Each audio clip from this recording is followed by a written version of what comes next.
And share it with others. Sure. All right. So we'll be just take a moment of silence and we'll dive right in. Okay. Okay. Hi, well, thank you once again for joining me here at Pastor's Positive Mental Health Institute. Good to be with you as always. And just recently come back from a conference in Phoenix called Best Practices. And so I was able to catch up with Tim Allman there and some other guests that we've had on the show here before. And so I'm looking forward to meeting new people and Pastor Jeff Skopak is another, or shall I say, Reverend Dr. Jeff Skopak. So, I mean, that's our official titles if we care about such things. But I was able to sit in at this conference and listen to a little bit of his story as he's in a unique situation and has had a unique experience, and having good mental health is probably something that you need in your context. But before we get into all that, I want to encourage people to like, share, and subscribe, and feel free to reach out to me should you have any questions. So thanks so much, Jeff, for being with us. Before we get into your current context, would you just kind of tell me a little bit about your ministry journey, what led you into ministry, and how you got to be a pastor at a Lutheran church? Yeah, sure. Well, I've been in the pastoral ministry now. It'll be 33 years come June. Grew up in New Jersey, which is not known for its high number of Lutheran churches or Lutheran communities, but grew up in a mission church, started in the late 1950s. My parents were early joiners to the mission. My mom eventually would become the church secretary, so kind of grew up in and around the community. We ended up having a pastor of excellence, gentleman by the name of Bob Scuderi, another not typical Lutheran name, to be sure, but a great pastor, great community-minded guy. And he invested the time in me to encourage me, to assist me in considering the pastoral office as a worthy and noble career that I should pursue.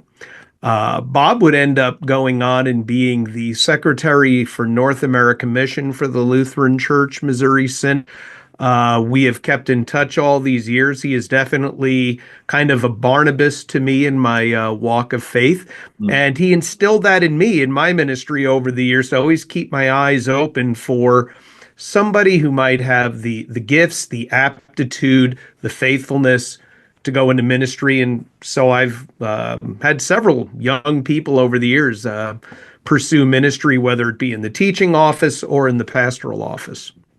Oh, I love that. And one of the things that we're learning continually and researching a little bit now is the fact that those who are sustainable in ministry typically have what you just described. They grew up in the church, they had support around them, they had people saying, "I see in you." And what I love about what you just shared, Jeff, is there was this Barnabas moment, and you're still in contact with him, and he just kind of brought you alongside, and then you have replicated that model as well. And it's one of those things where if you're listening and you're a pastor, please be looking for others and bring them alongside. It can get a little messy. It get a little uncomfortable. I find it extremely fun and funny because you watch guys make mistakes, and you get to be there with them and support them. But really having that office of Barnabas the encourager, right, and encouraging others, I think is so valuable. So thanks for doing that. So kind of tell me about your current church and your role there and what that looks like. Yeah, so over a 33-year path, I have served in a variety of different ministry contexts. Okay. But here I'm now in my, call it what it is, the fourth quarter of ministry. And the Lord saw fit to kind of take a little bit of every other place I had been, mix it all together, and drop me in Asheville, North Carolina. Asheville is a very unique place to do ministry. Many years ago, the city of Asheville's fathers set out to kind of create a destination for people. So they went on a travel tour, is what I'm told, and they found themselves in Austin, Texas. And they went, Austin Weird, we could bring this to the mountains. So Asheville, known for the Biltmore Estate, the big Vanderbilt house in the middle of our community, nestled in the beautiful mountains, the Blue Ridge Mountains, has become a place for artisans, restaurateurs, a very, very large and robust LGBTQAI plus community. Um, and in the middle of this type of community sits Emmanuel Lutheran Church and School, which has been in Asheville 120 years. Yeah. Yeah. So this is not the church is not new to the community, Mhm. but the change of the community is relatively new to the church. I would say primarily the change started about 20 years ago, and now is fully Appalachia. Okay. Yeah, so you froze just a moment there, but I think we're all right. Okay. So interesting. Here you are in that context, and you've been in ministry for several years now. Hmm. And the reality is we all find ourselves with different challenges in different contexts, and finding out how to minister to that community. Like I just moved to El Paso, Texas, and so 86% Hispanic ministry here, and not they're not all they don't speak necessarily all Spanish, but there's a different cultural thing, right? That I've got to figure Sure. out. How do I get in their life, right, and be in their Yeah. world and do whatnot. And so that's really good. So in your context and your drawing from your years of experience, how have you relied on church members? Well, it's a good question, because the church community is a very mixed community. On one hand, we have the older Appalachia families. Think of the very heavy Southern accent, the culture that comes with it, greatly influenced by the sheer number of Baptist churches around us. So, on one hand, there's a very deep church culture. Okay. There, you're back Yeah, now. I'm back. Here I am, like magic. All right. So you have a lot of Baptist community, a lot of church community, and that's where we ended up. Yeah, and that represents the older community around us. Then you have a new to the mountain community, retired people, retired folk that have decided the mountains is where they should be. And so what they've done is they've brought with them the variety of culture and church culture from wherever that may be. A lot of folks find their way here from the north. They don't want to quite go as far as south as the Florida, Georgia, and the like. The climate here is somewhat temperate. Then, because of our school community, that brings us directly into what surrounds us. For a variety of reasons, people will choose a private parochial Christian education, even if they themselves are not practicing a Christian faith. So that has become an inroad to some of our newer families that are brand new to the Christian faith, brand new to this thing called Lutheranism. So it makes for a very unique and interesting mix of people Hmm. in a church community. Yeah. Yeah. So what are some ways that church members help you kind of deal with that interesting mix there? Yeah, that's a reasonable question to ask. Sometimes it's helpful, sometimes it adds to the chaos, Sure. to be sure, because they will have certain expectations and anticipations of people. Uh, and the new people to the faith have no idea what they're talking about or what they are projecting on them to be or to do. Mhm. The flip side is uh, our membership here tends to be a very welcoming, loving, and embracing group of people. Good. So they're excited when they see new faces in the church. They like to make connections. When they find out a little bit about you, they want to introduce you to other members that may have the same career field, may have the same interests. a recent story. We had a wonderful young family that we met just by a chance evangelism conversation in a laundromat. Uh, Next thing you know, they show up. The husband shows up in church about a week later, 2 weeks later. He shows up with his wife and two little daughters. Next thing you know, the kids are now in our school. They are here weekly. We baptized the two daughters. One of our members, in talking with him, discovered he was a build. He does home inspections, but he also does a little contracting on the side. He introduced him to one of our members who has a contracting business. Now the guy is working part-time for one of our members in a contracting business, still doing his home inspections. Kids are in our school. And this is all within, oh my gosh, the last 8 months, 9 months. Wow. I mean, that's kind of a rocket rise into participation and integration into a church community. Yeah. Yeah. So what you just described there is optimism for the future, because you're seeing families ending engagement, which helps you go, okay, church members are actually getting it. They're having these conversations. They're bringing people in, and then those people that they're bringing in are getting it, right? And that gives you great joy in the ministry, because there's a lot of things that happen in the ministry, but to see that, wow, God's word is still working. It's powerful. He's doing great work, and then that connection that they're having within the church is just a beautiful thing. So that's a great example of for us as pastors, getting that, seeing those things, because there's seasons we go through where we don't see that. Yeah, that's right. Oh, absolutely. And to see a family where the light clicks on, they are thoroughly intertwined in our Asheville community.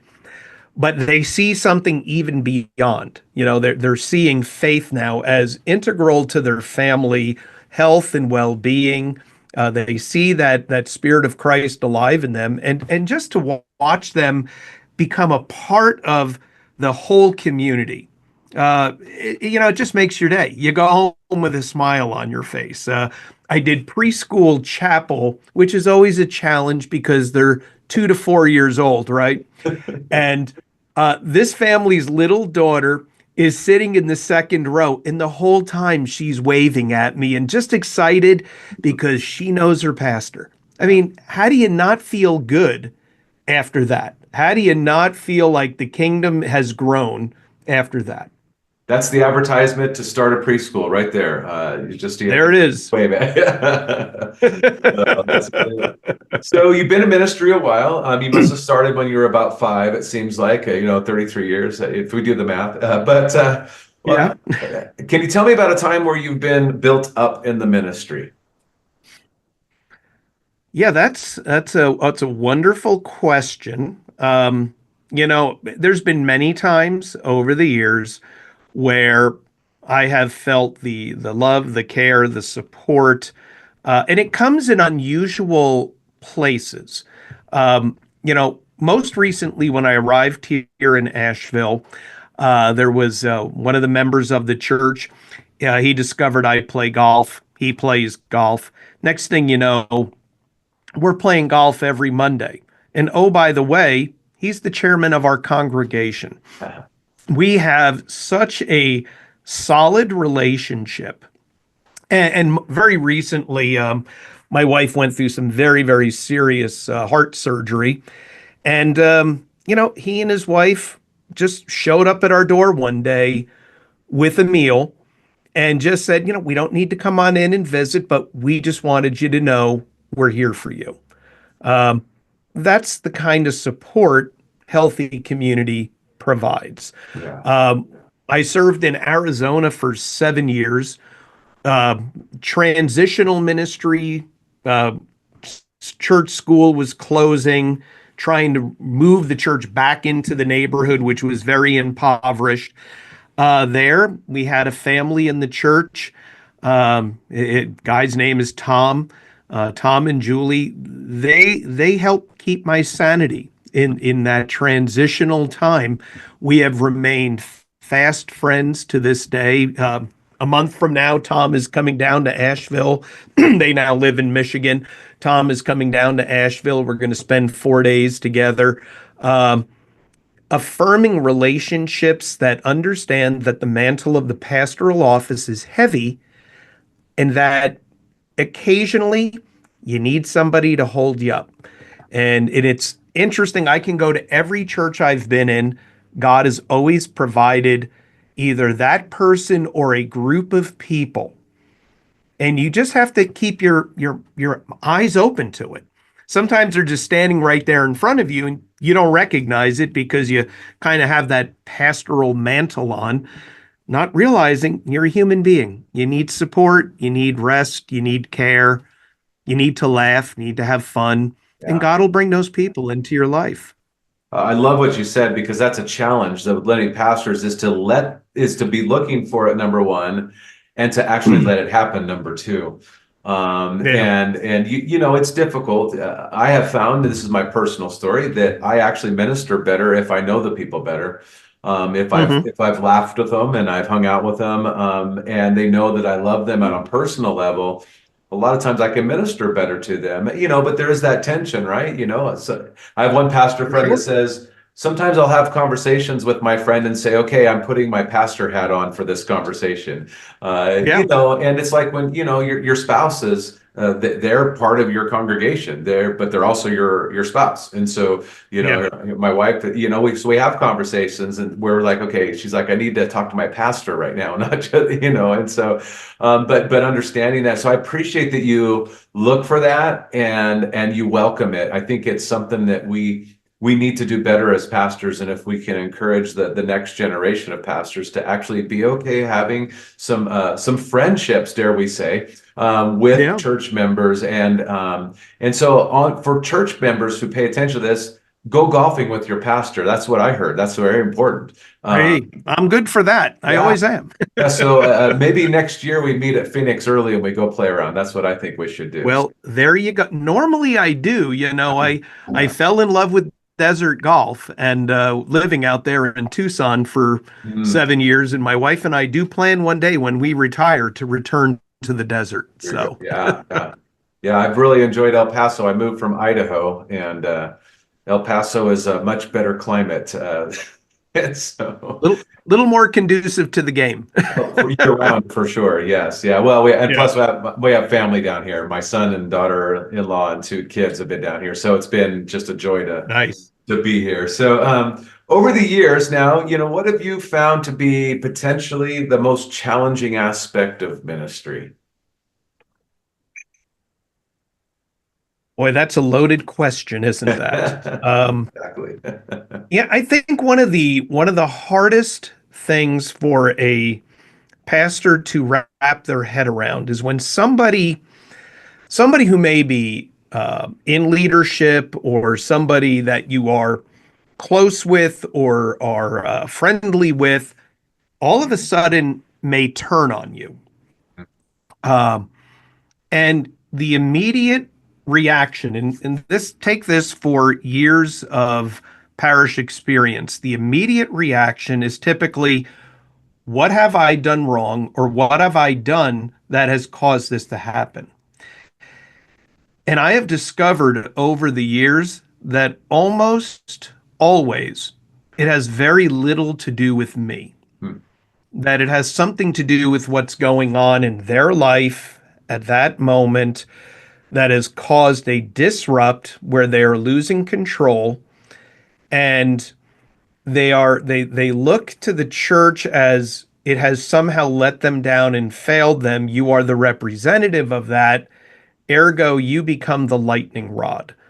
I remember very, very vividly, we had a family that we were friends with, and I'll use the word friends, in New Jersey many years ago. It was right around Y2K. Remember the whole your coffee pot was going to blow up because it only had a two-digit code. Well, this individual worked for a very large corporation, and he was in charge of switching their entire computer system to four-digit code for the year.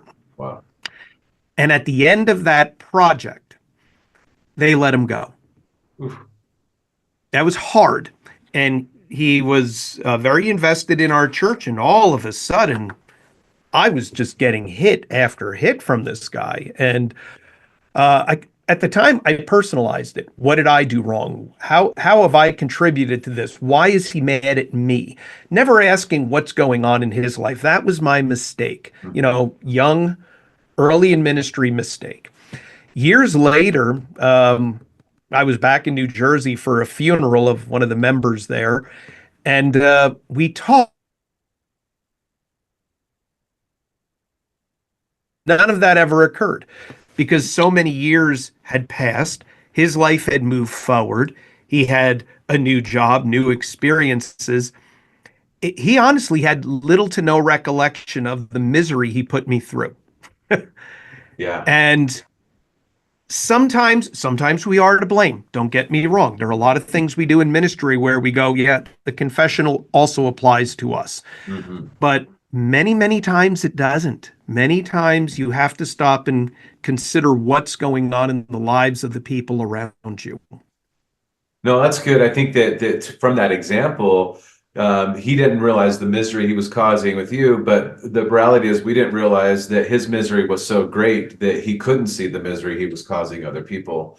Exactly. And here's the thing about pastors that I like to share, especially when I present to pastors. I always tell them, I said, we're very insecure people, and and we want people to like us, and we want people to be happy. I mean, we go into this work because we want to make a difference. And so when people go through things, and your example that you shared, we take it extremely personally, and we feel like we're failing. And so it's important that we step back, which is very difficult to do in the moment. But maybe you can speak to a time, how when you've gone through the difficult time in ministry, how maybe a church member helped you deal with at that time. Yeah, I'll tell you, it was I went through a very difficult season. I had accepted a call, which in hindsight, it was God's plan, but certainly was not the right place in the right time for me to be there in ministry. And you're dealing with all the hits, all the hurts, all the pains, and it was one of the wiser old members who he held his hand clenched, and he said, clench your fist. And I was clenching my fist, and he says, clench it harder. And I was clenching it harder. And he said, just open up your fist.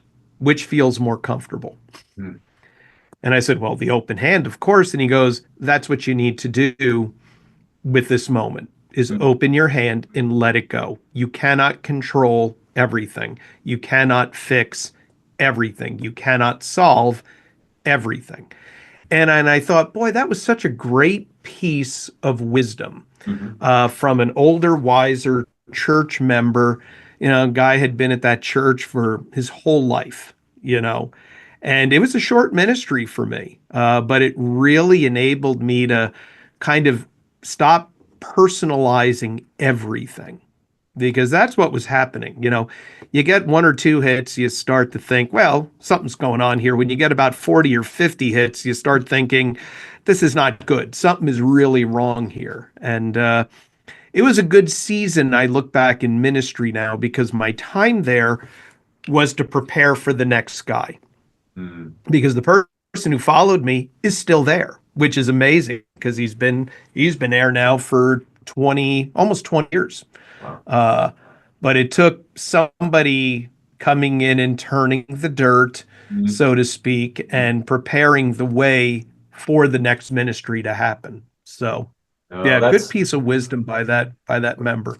Yeah, I mean, that's something that I'll take with me, and that you've taken with you and carried with you. But what's interesting, and what we notice on that is so nice to see, is that here's someone who saw you struggling, saw you stress it, and just to recognize that and say, let me offer a little help here, is so important for pastors. I don't know how you are, but most of us try to be consistently the same person all the time. Hmm. And Yeah. especially when we're with church members, we want to be jovial, we want to be optimistic, we want to stay positive and encouraging to them. And if you have church members that can notice that you're struggling with something, and then just recognizing, hey, I'm praying for you. How can I help you? In this case, here, let me help you with a real practical, tangible example. Yeah. That's really good. That's wonderful.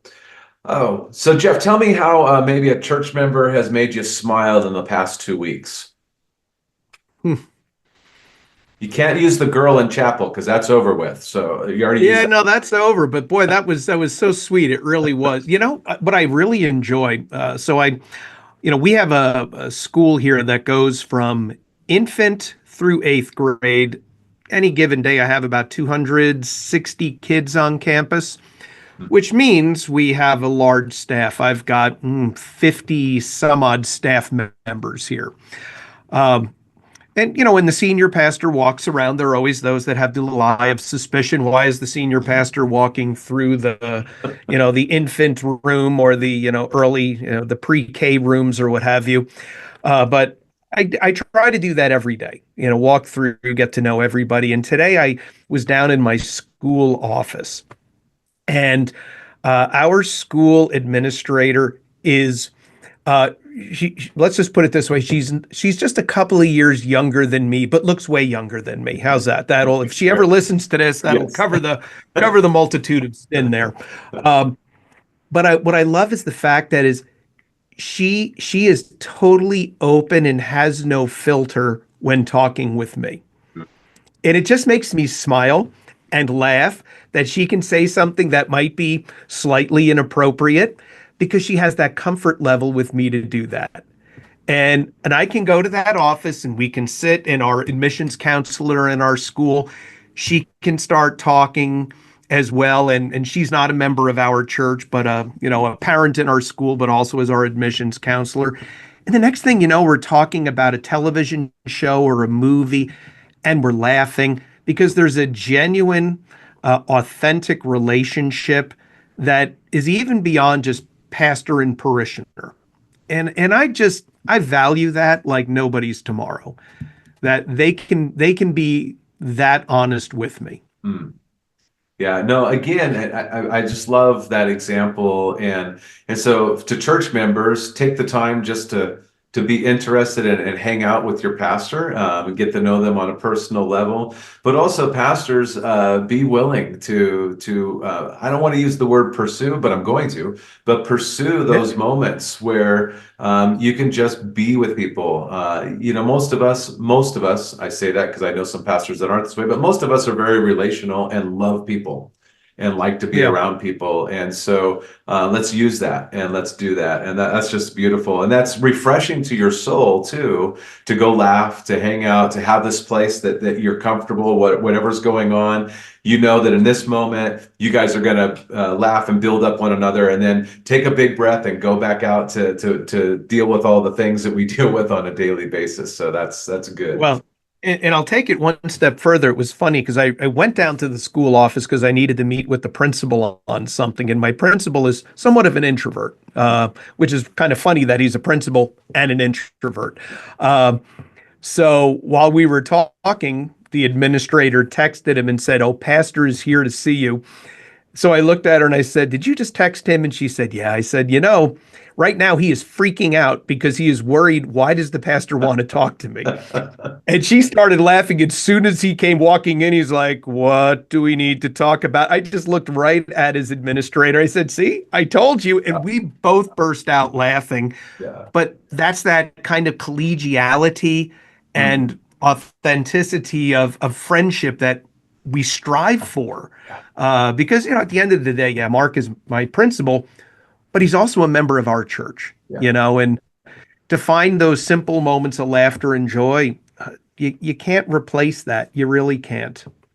Yeah, at the end of the day, those are the moments we're gonna cherish and value more than anything. And I think there's gonna be, if I read the Bible correctly, I think there's gonna be a little bit of joy and laughter in heaven. So we might as well Just a enjoy little bit. some of it now. What's your desire for the people at your church? If you were to sum it up into a sentence, two, or a phrase or something, what would that be? So I've been kicking this around as a possibility of something I'm working on to write. It all stems from number one, love people. Just love people, love the people of our community, love the people in the church.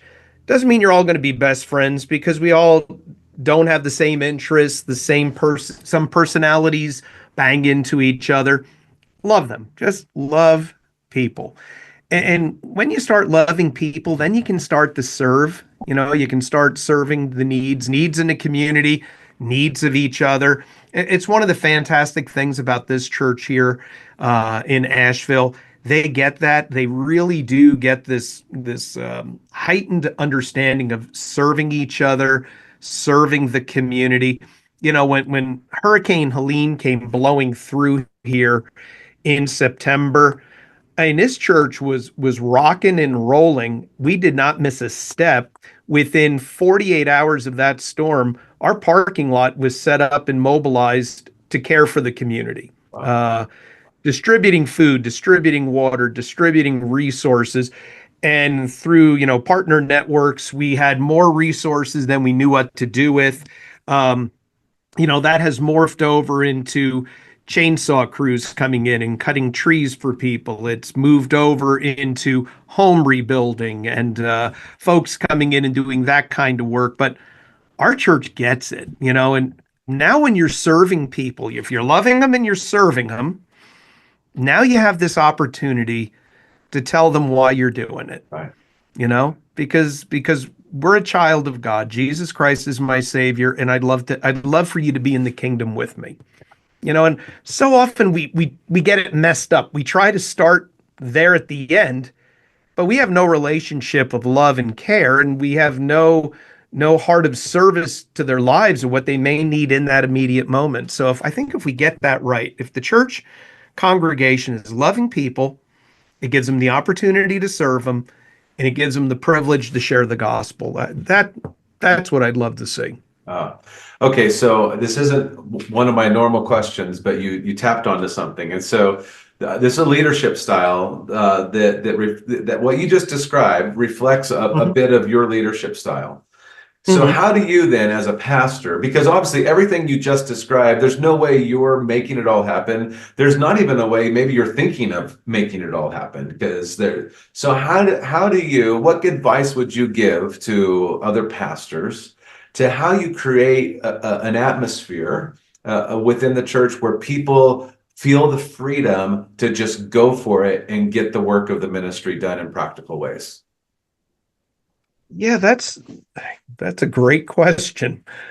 Um, I would say it begins with purposeful intention in how you communicate from the pulpit first. They need to hear this consistently, regularly.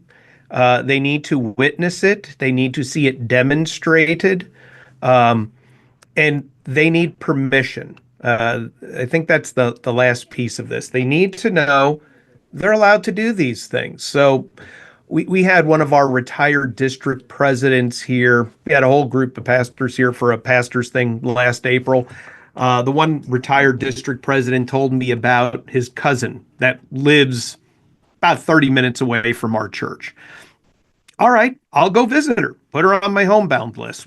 So now I go out and visit his cousin once a month, bring her communion. She's not a member. We put her on the list. We made her a member, kind of thing.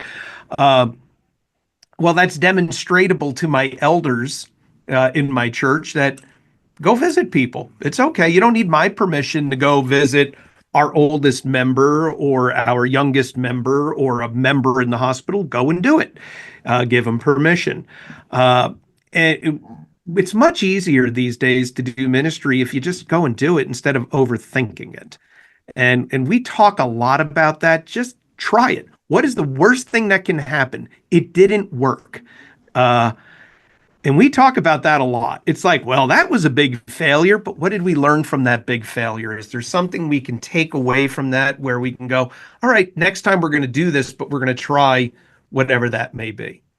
This may help. We did a witness workshop, and it was an Equip America conference with the Evangelism Explosion Group. They're here in Nashville. And we didn't tell any of the participants that they were going to go out and share the gospel with people, that they were going to have gospel conversations. We just told them it was going to be a workshop. So they all show up to church. We have this lovely workshop, and over lunch, we then announced to them, you're going to be going out in teams of 3 or 4 with a trainer to go try this out, see how it works. And there was like panic in the room. Like, we're seriously leaving the campus and we're going to go. Well, the stories when we came back for the debrief were fantastic, because the one woman she said it was like talking to her son.